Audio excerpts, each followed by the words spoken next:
तानी। हाँ बोला क्या बात बा। हमरा के एगो साड़ी ले आ दी न गेरुआ रंग के।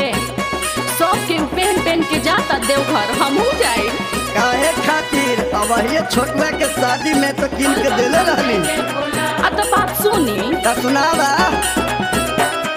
पिया हमर लाई द गेरुआ सड़िया, हम देवघरवा जइबो ना। पिया हमर लाई द गेरुआ सड़िया, हम देवघरवा जइबो ना। हम देवघरवा जइबो ना कि हम देवघरवा जइबो ना। पिया हमर लाई द गेरुआ सड़िया, हम देवघरवा जइबो ना। पिया हमर लाई द गेरुआ सड़िया, हम देवघरवा जइबो ना।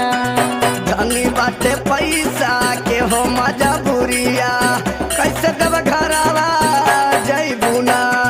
धनी बाटे पैसा के हो मजबूरिया, कैसे देवघरवा जइबू ना। कैसे देवघरवा जइबू ना, कैसे देवघरवा जइबू ना। कि धनी बाटे पैसा के हो मजबूरिया, कैसे देवघरवा जइबू ना। धनी बाटे पैसा के हो मजबूरिया, कैसे देवघरवा जइबू ना।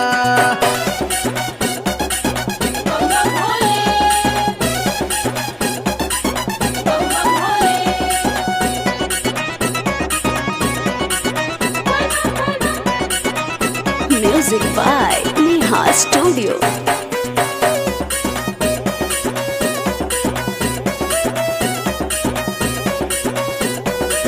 बड़ा की दया दिन हमार जात बिया चाव से, नजरी न टिकत ओकर पहिराव से।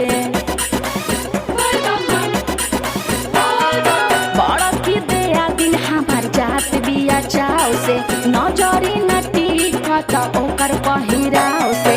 घंटी वाला लाई द एगो कबरवा, हम देवघरवा जइबो ना।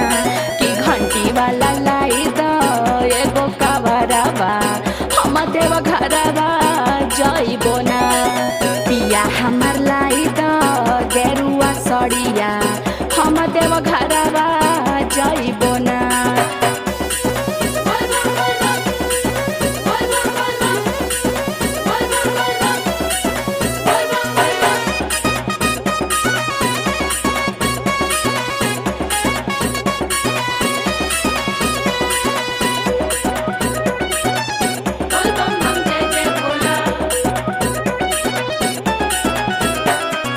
ओकर बलम करे नौकरी सरकारी, अगला साल चल गया बेच दे हम पारी।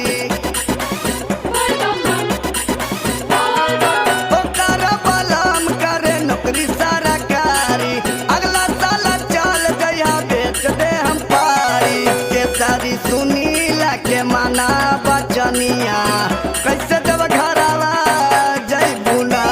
कि धनी बाटे पैसा के हो मजबूरिया, कैसे देवघरवा जइबू ना। केसरी सुनीला के माना बचनिया, कैसे देवघरवा जइबू ना।